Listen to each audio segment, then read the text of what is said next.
మీకు ఈ వీడియో నచ్చినట్లయితే వీడియోని లైక్ చేయండి. నైని అమ్మవారి పాట పాడుతూ తిలోత్తమకి ఈ కంకణాన్ని కట్టు అని అనడంతో, కంకణమా నాకు వద్దు ఎందుకు అని తిలోత్తమ అంటుంది.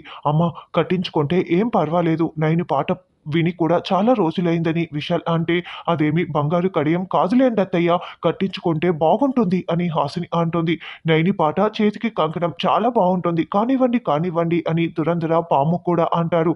నాకు కంకణం ఏమీ అవసరం లేదని తిలోత్తమ వెళ్తూ ఉంటే, ఎక్కడి నుంచి బయటికి వెళ్ళిపోతున్నావా అని లలితాదేవి అంటుంది. మమ్మీ నువ్వు ఇక్కడి నుంచి వెళ్ళకు మమ్మీ, మళ్ళీ జన్మలో ఈ ఇంట్లోకి నిన్ను అడుగు పెట్టనిచ్చేలా లేదు లలితాదేవి పెద్దమ్మ అని వల్లభ అంటాడు.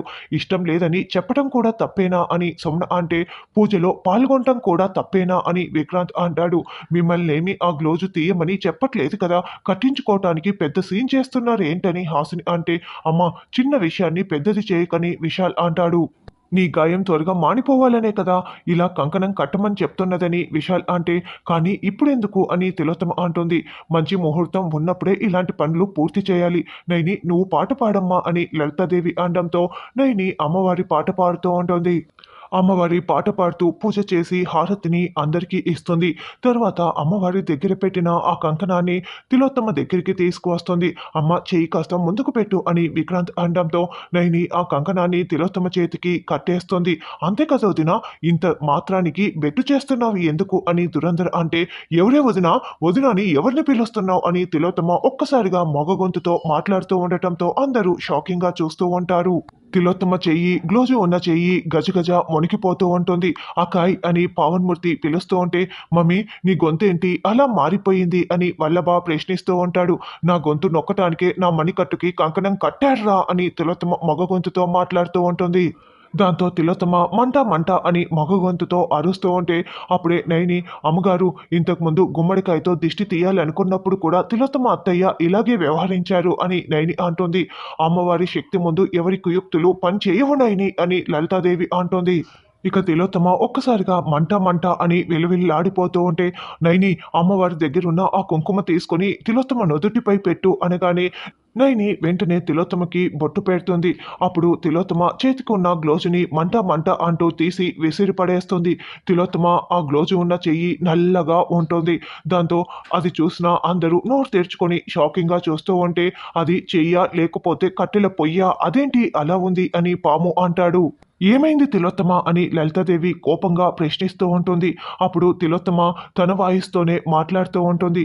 ఏమని చెప్పనక్క, సర్పదీవిలో కరడి అనే పాము తలపై నేను దీపం పెడుతున్నప్పుడు నా చెయ్యి కాలిపోయి ఇలా అయిపోయిందని తిలోత్తమ చెప్తుంది. నా చెయ్యిని ఇలా చూస్తే అందరూ గేలి చేస్తారని గ్లోజు పెట్టుకొని తిరుగుతూ మేనేజ్ చేస్తున్నాను. అమ్మవారి శక్తితో ఈరోజు నా చెయ్యి అందరూ చూసేలా మీరు చేశారు. నన్ను అవమానించారు అని తిలోత్తమ ఏడుస్తూ మెల్లగా అక్కడి నుంచి తప్పించుకొని లోపలికి వెళ్ళిపోతుంది. ఈ విషయం ముందే చెప్తే ఇలా చేసేవాళ్ళం కాదు కదా అని విశాల్ అంటే, ఏం జరిగినా మనం గమనిస్తూ ఉండాలి విశాల్, తిలోత్తమ్ని ఎవరు కూడా కాసేపు ఓదార్చకండి, అలాగే వదిలేయండి అని లలితాదేవి కూడా లోపలికి వెళ్తుంది. తర్వాత సుమన శారీ మార్చుకొని రెడీ అవుతూ ఉంటే, అప్పుడే విక్రాంత్ గది లోపలికి వస్తూ ఉంటాడు. తలుపు దగ్గరే మార్చుకున్న చీరని కాస్త కింద పడేసి ఉంటుంది. చీరని ఎలా పడేసిందో చూడు అని అనుకుంటూ ఆ చీరని చేతిలోకి తీసుకొని, ఏంటి చీర మార్చుకుంటే ఇలాగైనా పడేసేది, ఎవరైనా జారి పడితే అని విక్రాంత్ అరుస్తూ ఉంటే, ఏంటి పుల్లిబాబు గారు, పడితే చీర మీద పడతారు అంతే కదా అని సుమన అంటుంది. ఎక్స్ట్రాలు మాట్లాడావంటే నాలుక చీరేస్తాను జాగ్రత్త అని విక్రాంత్ అంటే, ఇప్పుడే కదా మీ చేతిలో ఉన్న చీరని నాపై విసిరిపడేశారు, మళ్ళీ ఇప్పుడు ఇలా మాట్లాడుతున్నారు, సరసానికి మాట్లాడుతున్నారా అని సుమన అంటే, నువ్వు త్వరగా చీర మార్చుకొని బయటికి పద అని విక్రాంత్ అంటే, ఎందుకని సుమన అంటుంది. అందరూ కలిసి చర్చించుకుంటున్నారని విక్రాంత్ అంటాడు. ఏంటి చీరల గురించా అని సుమన అంటుంది. జుట్టు కత్తిరించేస్తాను జాగ్రత్త అని విక్రాంత్ అంటాడు. ఎందుకు బుల్లిబాబు గారు అంత కోపం అని సుమన అంటుంది. ఇందాక అమ్మకి పూజలో గ్లోవ్స్ తీసేసినప్పుడు కాలిపోయి బొగ్గులా మాడిపోయిన అమ్మ చేయిని అందరూ చూశారు కదా, అది ఎందుకు అలా జరిగిందో తెలుసుకోవడానికి చర్చ పెడుతున్నారు అని విక్రాంత్ అంటే, అవును కదా పాపం అత్తయ్య చెయ్యి నేను చూడలేకపోయాను అని సుమన అంటే, అదేమి అలెగ్జాండర్ చెయ్యి కాదు, ఆ ఘనకార్యాలు ఈ ఘనకార్యాలు చేసి గొప్పగా చెప్పుకోవటానికి. ఆవిడ చెయ్యి ఎందుకలా అయ్యిందో, ఇన్ని రోజులు ఎందుకు అబద్ధం చెప్తూ వచ్చిందో మొత్తం నిలదీయటానికి అని విక్రాంత్ అంటాడు. అయినా నేను రాందే చర్చ మొదలు పెట్టరనమాట, అంటే నాకు ఎంత ఇంపార్టెన్స్ ఇస్తున్నారో మీకు అర్థమైంది కదా నా వాల్యూ అని సుమన అంటే, తొక్కేం కాదు, అమ్మ ఇంకా హాల్లోకి రాలేదు. ఈ లోపల నువ్వు ఆవిడ దగ్గరికి వెళ్ళి బోడి సలహాలు, సచ్చు సలహాలు ఇవ్వకుండా ఉండటానికి ముందుగా నిన్ను హాల్లోకి తీసుకురమ్మని చెప్పారని విక్రాంత్ అంటాడు. నేనేం చెప్పినా అత్తయ్య ఏం చెప్పాలనుకుంటారో అదే చెప్తారు. నేను చెప్పింది వింటారా ఏంటి అని సుమన అంటే, సచ్చు సలహాలు ఇవ్వకుండా త్వరగా హాల్లోకి పద అని విక్రాంత్ అంటాడు. తర్వాత తిలోత్తమ గదిలో కూర్చొని ఆ కాలిపోయిన చెయ్యిపై ఏదో స్ప్రే చేసుకుంటూ ఉంటే, ఏం చేస్తున్నావు మమ్మీ అంటూ వల్లభ అక్కడికి వస్తాను. చెయ్యి మండుతోంది కదా, అందుకే కూల్ స్ప్రే చేసుకుంటున్నాను అని అంటే, ఆ చేతిలో చెల్లమ్మే లేదు కదా మమ్మీ, మరి ఏం స్ప్రే చేసుకున్నా కూడా వేస్టే కదా అని వల్లభ అంటాడు. కనీసం చెంచా అయినా ఆ చేత్తో పట్టుకోలేవు కదా అని వల్లభ అంటే, వెర్రి వల్లభ, ఈ కాలిన చేత్తో మనం ఏదైనా చేయొచ్చు.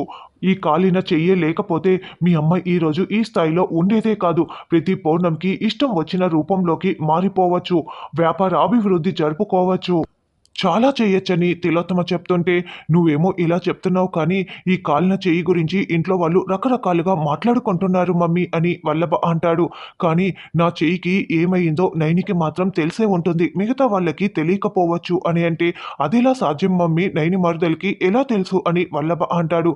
హర్ష ఆత్మ ఇంటికి వచ్చిందంటే ఆల్రెడీ నైనికి చెప్పేసే ఉంటాడు అని తిలోత్తమ అంటే, అంటే నువ్వే హర్షని చంపేశావన్న విషయం నైనికి తెలిసిపోయి ఉంటుందా అని వల్లభ అంటాడు.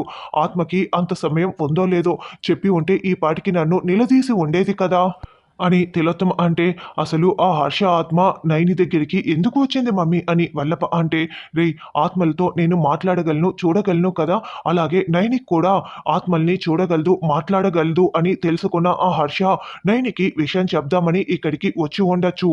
కానీ ఏం జరిగిందో హర్ష పూర్తిగా చెప్పలేదు కాబట్టే నైనికి ఇంకా పూర్తి విషయం తెలియలేదు. నా చెయ్యి గురించిన పూర్తి రహస్యం నైనికి ఇంకా తెలిసి ఉండదు అని తిలోత్తమ అంటోంది. మమ్మీ, నీ చెయ్యి కాలిన చెయ్యిలా ఉందని ఇంట్లో వాళ్ళందరికీ తెలిసిపోయింది కదా, ఇక గ్లోజు వేసుకోవా మమ్మీ అని వల్లభ అంటే, వేసుకోవాలి వల్లభ, ఈ చెయ్యి ఎంత భద్రంగా ఉంటే నాకు అంత మంచిది. నేను ఏం సాధించాలన్నా కూడా నా ప్రాణం అంతా కూడా ఈ చెయ్యిలోనే ఉంది కాబట్టి నేను భద్రంగా దాచుకోవాలి కాబట్టి గ్లోజు వేసుకు తిరగాలి అని తిలోత్తమ అంటే, మమ్మీ నువ్వేమో ఇలా మాట్లాడుతున్నావు, నువ్వు కనిపిస్తే మాత్రం నీ చెయ్యి గురించి యక్ష ప్రశ్నలు వేస్తారు మమ్మీ ఇంట్లో వాళ్ళంతా అని వల్లభ అంటాడు. నువ్వు మేనేజ్ చేయాలి వల్లభ అని అంటే, నిజం చెప్పటానికే 2-3 సార్లు తడబడతాను, ఇక అబద్ధం అయితే అక్కడే ఆగిపోతాను అని వల్లభ అంటాడు. లలితాదేవి అక్క వెళ్ళిపోయింది వల్లభ, నైని విషయాలు వాళ్ళు ఎన్ని యక్ష ప్రశ్నలు వేసినా నేను ఏదో ఒకటి చెప్పి తప్పించుకోగలను, పద వెళ్దాం అని అంటే, మమ్మీ ఇప్పుడు నీ చేతికి గ్లోవ్స్ వేసుకుంటే ఆ చెయ్యి విరిగిపోతుంది కదా అని వల్లభ అంటే, నా ఈ కాలిన చెయ్యి విరిగిపోతే మీ అమ్మ చేతికి కట్టెలు పేర్చాల్సి వస్తుంది వల్లభ నువ్వు అని తిలోత్తమ అంటుంది. నైని వాళ్ళందరూ హాల్లో కూర్చొని ఆలోచిస్తూ ఉంటారు.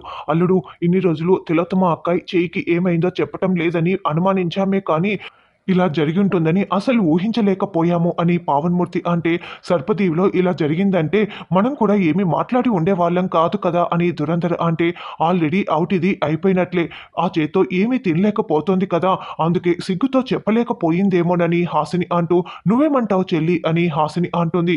నాకు అత్తయ్య అబద్ధాలు చెప్తున్నట్లు అనిపిస్తోందని అనడంతో, నువ్వు ఇలాగే అందరినీ అనుమానిస్తూ వెళ్ళక్క, అత్తయ్యకి ఇంకో చెయ్యి కూడా అవుట్ ఇది అయిపోతుందని సుమన అంటుంది. చేతులు కాలాక ఆకులు పట్టుకొని ఏం లాభం అన్నట్లు మాట్లాడకు సుమన, అయినా చెయ్యి అలా అయితే ఇంత కాస్త సమయంలో అంత రిచ్ ఎలా అవుతుంది అని విక్రాంత్ విశాల్ అంటారు. మాకోసమేనా వెయిటింగ్ అంటూ వల్లభ అక్కడికి వస్తాడు. తిలోత్తమ వచ్చి నేరుగా సోఫాలో కూర్చొని ఉంటుంది. ఆ, అయినా కూడా దీపం వెలిగిస్తే వేలు కాలాలి కానీ మణికట్టు వరకు ఎలా కాలిపోతుంది అని హాసిని అంటే, అది చాలా పెద్ద దీపం హాసిని అని తిలోత్తమ అంటుంది. ఏంటి, నా తలకాయ ఎంత ఉంటుందా దీపం అని హాసిని అంటే, అంత కాలిపోయే వరకు ఎందుకు ఉన్నావు అక్కాయ్ అని పాము అంటాడు.